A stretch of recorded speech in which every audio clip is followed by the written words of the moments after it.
বগুড়ার শহীদ চান্দু স্টেডিয়াম পরিদর্শন শেষে যুব ও ক্রীড়া প্রতিমন্ত্রী আমিনুল হক জানান, দীর্ঘদিন অপেক্ষার পর স্টেডিয়ামটি আবারও আন্তর্জাতিক ক্রিকেটে ফেরার পথে এগোচ্ছে।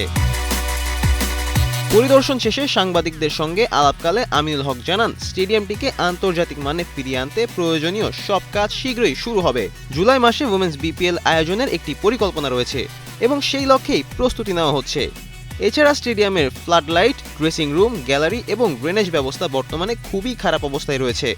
এইসব সমস্যা সমাধানের জন্য জাতীয় ক্রীড়া পরিষদ ও মন্ত্রণালয়ের প্রকৌশলী ও কর্মকর্তারা ইতিমধ্যে কাজ শুরু করেছেন। তিনি আরও বলেন, সারা দেশে আধুনিক ইনডোর সুবিধা সম্পন্ন টানা সপ্তমবারের মতো বেস্ট টিস্যু পেপার ব্র্যান্ড হিসেবে স্বীকৃতি পেয়েছে বসুন্ধরা টিস্যু।